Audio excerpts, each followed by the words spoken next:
আসসালামু আলাইকুম রহমতুল্লাহ। জাপানে যে ডক্টর ইউনুসের 1 লক্ষ লোক পাঠানোর ম্যাজিক তার গলার কাটা হয়ে দাঁড়াবে, বা আসিফ নজরুলের গল্পটা তাদের যে গলার কাটা হয়ে দাঁড়াবে, হয়তো উনি বুঝতে পারেন নাই। যাই হোক, আমরা জানি যে ডক্টর মোহাম্মদ ইউনুস যতগুলো রাষ্ট্রীয় সফর করে, বিএনপির শামসুজ্জামান দুদু বলছেন এগুলো একটাও রাষ্ট্রীয় সফর নয়।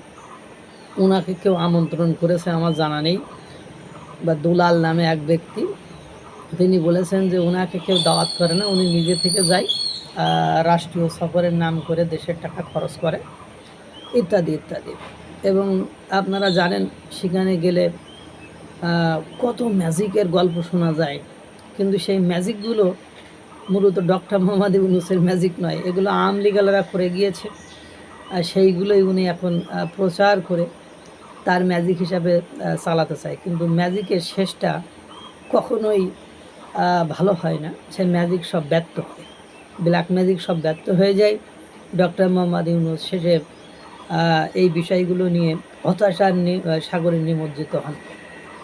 ডক্টর মোহাম্মদ ইউনুস অন্তর্বর্তী সরকারের প্রধান হিসেবে দায়িত্ব নেওয়ার পর ইউনুস ম্যাজিকের গল্পে ভাসছে দেশ। এই যে বিনিয়োগ নিয়ে বিডার, আশিক চৌধুরী, হা এরকম আগে কোনো দিন হয়নি, হয় ইত্যাদি ইত্যাদি, আয়েসি জীবন, এ জীবন সে জীবন ছেড়ে এসে এ করেছে তা করেছে, দিন শেষে যে আমরা জিরোই পেয়েছি।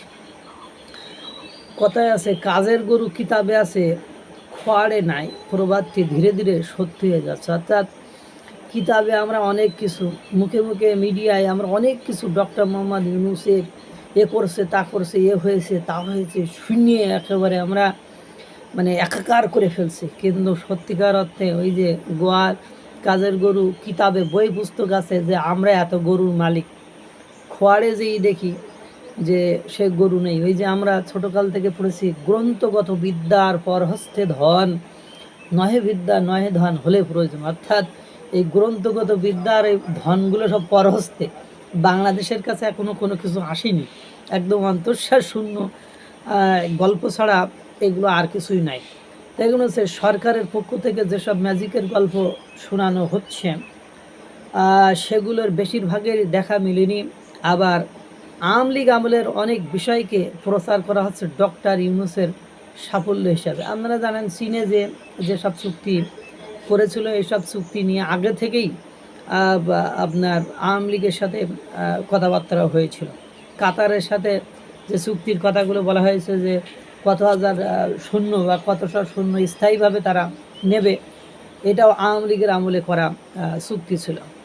তারপরে আমাদের প্রাণপ্রিয় আইন উপদেষ্টা 26 লক্ষ ভারতীয় বাংলাদেশের চাকরির তথ্য জানানো আইন উপদেষ্টা আসিফ নজরুল এবারে 1 লাখ লক্ষে জাপানে পাঠানোর ইউনুস ম্যাজিক হাজির করেছেন। তবে দেখা যাচ্ছে প্রায় 5 বছর আগে শুরু হওয়া প্রক্রিয়াটি হাজির করা হয়েছে ইউনুসের নতুন বোতলে।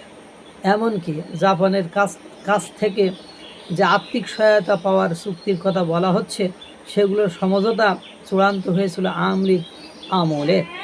নিজের নতুন প্রতিষ্ঠানকে কাজ পাইয়ে দিতে চলছে চুক্তি আর বিপুল ব্র্যান্ডিং চলছে সরকারি পৃষ্ঠপোষকতায়। কিন্তু ওখানে এই লোক পাঠানোর জন্য যার সাথে চুক্তি করা হয়েছে সে একজন প্রতারক, মাইন নাকি নাম, তাকে ওই মানে প্রতিষ্ঠান থেকে বহিষ্কার করা হয়েছে। সে একজন ফ্রড, তার বিরুদ্ধে রিপোর্টও হয়েছে। অথচ এই প্রতারকের সাথে ডক্টর মোহাম্মদ ইউনুস চুক্তি করে দেশের মানুষকে বিদেশে পাঠানোর চেষ্টা করছে সরকারি পৃষ্ঠপোষকতায়।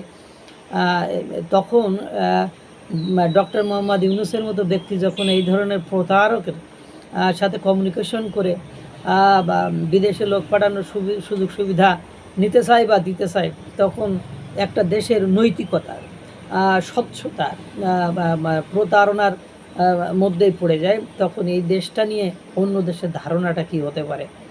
এই যে অবস্থা, যে ম্যাজিক দেখাতে যে সব একেবারে উলট পালট হয়ে যাচ্ছে, কোনো কিছুই সমাপ্তিটা, শুরুটা মুখের ভাষায় গল্পে, দেখেন না কেউ যখন ম্যাজিক দেখায় ম্যাজিকের আগে অনেক বড় লেকচার দেয়, লেকচার দিয়ে যখন ম্যাজিকের শুরু করতে গিয়েছে তখন দেখা যায় সেটা ম্যাজিক হয়নি, সেটা কিছুই হয়নি, উল্টো ম্যাজিশিয়ান মানে অপমানিত হয়ে মাইর খেয়ে এলাকা ছাড়া হয়েছে, এরকম ঘটনা না ঘটে।